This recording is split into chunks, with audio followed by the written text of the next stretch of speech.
Salut les amis, j'espère que tout le monde va bien, on se retrouve aujourd'hui pour une nouvelle vidéo. On fait un petit tour du monde, les actus foot depuis 24 heures. Et on va démarrer du côté de l'Elysée avec le message d'Emmanuel Macron hier. Il y avait le président de la RDC qui était présent. Emmanuel Macron en a profité aussi pour envoyer un petit message à Chancel Mbemba avant la rencontre de l'Olympique de Marseille demain face à l'Atalanta Bergame. Une autre date, c'était il y a 19 ans, jour pour jour, Léo Messi qui inscrivait son premier but en professionnel sur un service de Ronaldinho. Déjà un premier but où tu es servi par Ronaldinho, ça nous laissait penser que ce joueur allait avoir une histoire phénoménale et c'est ce qui s'est passé. Léo Messi est devenu l'un des plus grands, si ce n'est peut-être le plus grand. Autre date les amis, il y a 11 ans, jour pour jour, après une victoire 4-0 à l'aller contre Barcelone, le Bayern s'imposait cette fois-ci 3-0 au Camp Nou, score cumulé 7-0 par les Bavarois. Ça, c'est aussi une rencontre qui a marqué l'histoire de la Ligue des Champions et c'est aussi encore une fois une grosse humiliation subie par le Barça. Il y en a eu beaucoup sur la dernière décennie pour les Barcelonais, des humiliations. Et notamment, ça arrivait souvent face au Bayern. On se souvient aussi évidemment du 8-2.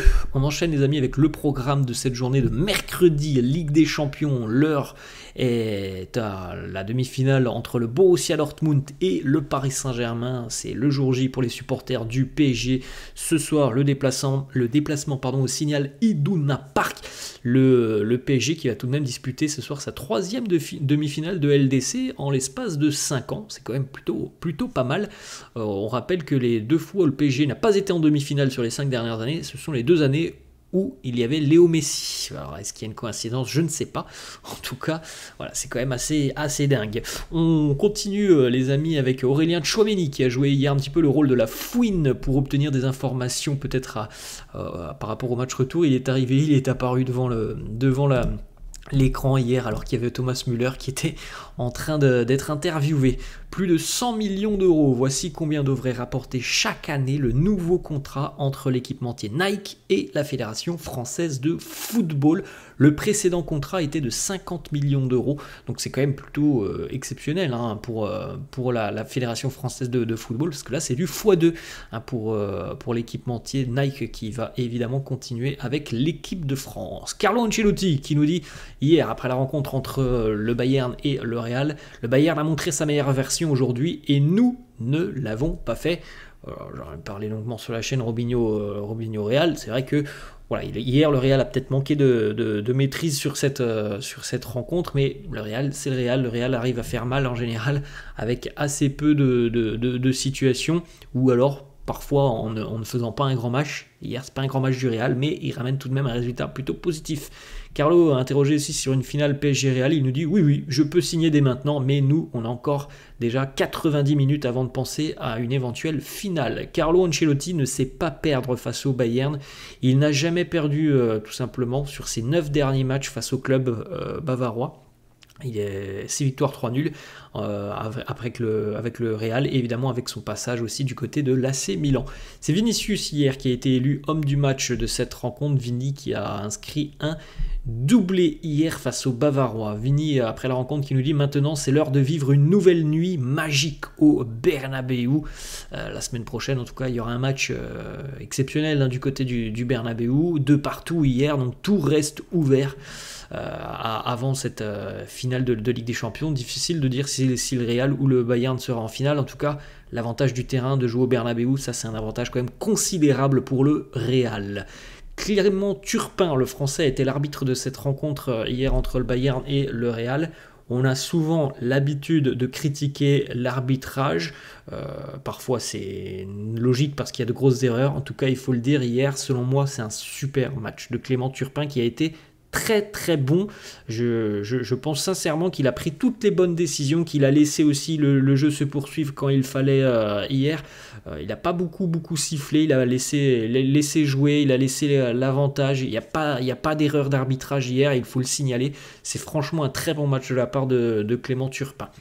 Le Bayern et le Real qui se quittent donc sur un score de 2 partout. Sané et Kane côté bavarois avaient répondu à l'ouverture du score de Vinicius qui égalisera en fin de rencontre sur penalty. On regarde les amis les stats de Vini En Ligue des Champions depuis le début de l'année 2021-2022, donc sur les 3 dernières campagnes de Ligue des Champions, Vini est le numéro 1. Il est le joueur le plus décisif en LDC, 16 buts et 15 passes décisives. On continue les amis avec d'autres petites informations sur cette rencontre, entre autres. Déjà on va regarder l'équipementier Nike qui va rester donc avec l'équipe de France et en contrat avec l'équipe de France normalement jusqu'en 2034. Donc on en a encore pour quelques années entre l'équipe de France et l'équipementier Nike, et puis vous pourrez en profiter les amis pour retrouver le maillot de l'équipe de France que les Bleus porteront cet été en Allemagne pour l'Euro. Cet homme ne vieillira donc jamais. Encore une fois, une prestation exceptionnelle de Toni Kroos hier qui était d'une justesse incroyable pour ceux qui ont vu le match ou peut-être pour ceux qui ne l'ont pas vu. Vous pouvez regarder la passe décisive de Toni Kroos sur le but de Vinicius, le premier but de Vini, c'est du Toni Kroos tout simplement, c'est une ligne de passe que seul lui avait peut-être vu, et c'est un caviar tout simplement pour Vini qui se présente devant Manuel Neuer. Le Real Madrid, ce qu'est le Real Madrid, c'est un peu ça. Regardez, un tir, un but hier pour les merengues qui ont pourtant vécu 20 premières minutes très compliquées sur cette rencontre, mais voilà, ça c'est le Real, une situation offensive et ça termine au fond sur le caviar de Kroos pour Vini Junior. On continue les amis avec les nommés pour le titre UNFP du meilleur espoir de la saison en Ligue 1. La jeunesse donc au pouvoir, évidemment, Désiré Doué, le joueur du Stade Rennais, Lenny Yoro côté Lillois, Ryan Cherki pour l'Olympique Lyonnais, Elias Benseguir côté Monégasque ou encore Warren Zahir Emery pour le Paris Saint-Germain. Pierre Sage, l'entraîneur de l'Olympique Lyonnais, qui n'est pas dans le top 5 UNFP des meilleurs entraîneurs de la saison en Ligue 1. Marcus Thuram n'est pas dans le top 5 UNFP des meilleurs joueurs français de la saison à l'étranger. Est-ce que c'est normal ? Je ne sais pas. Après, pour Pierre Sage, l'explication, c'est peut-être tout simplement qu'il n'y a pas eu une saison complète. Mais c'est vrai qu'en tout cas, le boulot qu'il fait sur la seconde partie de saison est quand même exceptionnel. Mais peut-être que le fait de ne pas avoir été, de ne pas être l'entraîneur en début de saison, c'est peut-être aussi ça qui fait que Pierre Sage n'est pas nommé pour Marcus Thuram. Bon, c'est quand même un petit peu plus surprenant parce qu'il fait une très très belle saison, Marcus Thuram, du côté de l'Inter. Une incertitude côté Paris Saint-Germain pour Nuno Mendes avant la rencontre face au Borussia. Le Portugais n'a pas participé aux séances de tir et est resté à l'écart du groupe. Beraldo ou Lucas Hernandez pourraient donc le remplacer dans le 11 de départ. On enchaîne avec d'autres informations sur le titre UNFP, cette fois-ci du meilleur joueur de la saison en Ligue 1. Évidemment, Kylian Mbappé est nommé, Ousmane Dembélé, bon, je serais quand même très surpris que ce soit Dembélé qui soit élu, Pierre-Emerick Aubameyang qui est présent, Edon Zegrova côté lillois, et pour le Stade Brestois aussi, Pierre Lesmelou. Les joueurs nommés pour le titre UNFP du meilleur joueur français à l'étranger: Mike Maignan côté Milan, Griezmann côté Atlético, Saliba côté Arsenal, Tchouaméni côté Real et Camavinga côté Real.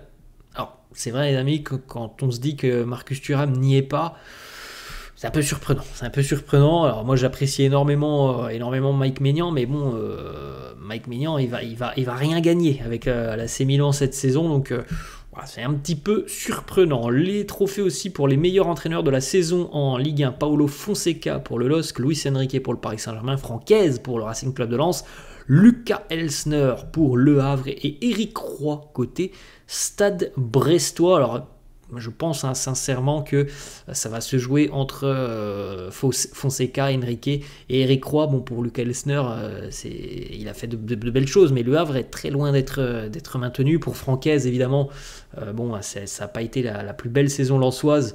On se souvient de l'année dernière, c'était exceptionnel. Cette année, c'est un petit peu plus compliqué quand même. Donc je pense que voilà, ça va se jouer entre les trois entraîneurs que je vous ai cité. On continue cette fois-ci avec les meilleurs gardiens de la saison en Ligue 1. Lucas Chevalier pour Lille, Donnarumma pour le Paris Saint-Germain, Boulka côté niçois, Brice Samba côté lensois et Marco Bizot côté Stade Brestois. On enchaîne les amis avec le duel de crack hier, et avant tout d'amis se sont retrouvés sur la pelouse. Musiala face à Bellingham, Musiala qui a d'ailleurs fait beaucoup de mal à la défense du Real. Petite déclat de Luis Enrique qui nous dit: la presse voit le PSG favori face à Dortmund, c'est pour ça que je dis que la presse n'y connaît presque rien en football, désolé. Bon, ça c'est du Luis Enrique tout craché, qui a souvent une vision que les autres n'ont pas. Alors, est-ce que selon vous le PSG est favori face à Dortmund? Selon moi oui.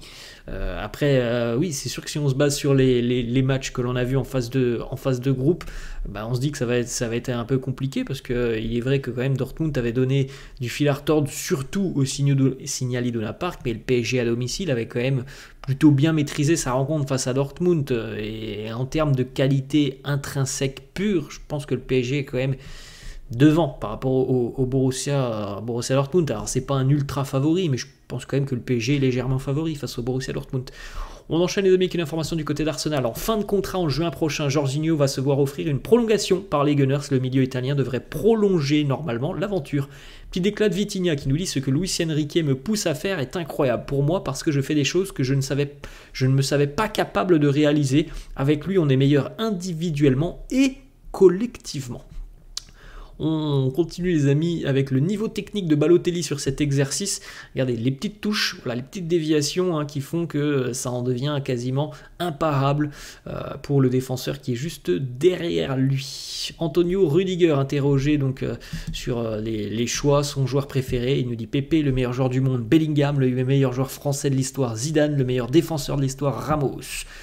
On continue les amis avec un but de Jamie Vardy hier, qui a envoyé sa plus grosse frappe alors que le but était vide tout simplement. Il a envoyé un missile et il a failli quasiment se rater. C'est le but qui a permis à Leicester de remonter en Première Ligue et d'être aussi champion de Championship. Rudiger qui prévient Kylian Mbappé: si j'affronte Mbappé pour la finale, on va le battre. S'il me dribble, je vais l'exploser. Voilà les mots de Rudiger. Le probable futur maillot de Manchester United pour la saison prochaine, en tout cas le maillot extérieur, devrait être bleu. Pablo Longoria, le président de l'OM, qui nous dit: chapeau à l'Atalanta pour la victoire en Anfield contre Liverpool, mais jeudi, ils vont vivre un enfer du côté du Vélodrome. Si seulement les matchs à domicile comptaient, nous serions deuxième de Ligue 1. Ah oui, c'est pas le cas malheureusement pour l'OM. Il faut être en mesure de faire des résultats aussi à l'extérieur. Du côté de Leverkusen, petite information, puisqu'en plus de sa très très belle saison en tant que joueur, Granit Xhaka travaille aussi pour obtenir sa licence d'entraîneur UEFA A. Il dirige actuellement les séances du SC Union Nettetal, équipe de 5e division allemande. Xavi Simons, les amis, on va terminer là-dessus. Xavi Simons va décider de son avenir avant l'Euro 2024. Le RB Leipzig souhaite garder le joueur sous la forme d'un prêt. Toutes les possibilités sont ouvertes, puisqu'on rappelle que le joueur appartient toujours au Paris Saint-Germain. Voilà les amis, la fin de cette vidéo, j'espère que ça vous a plu. N'hésitez pas comme d'hab à lâcher un petit pouce bleu, n'hésitez pas non plus à vous abonner à la chaîne. Je vous laisse, je vous dis à la prochaine. Ciao.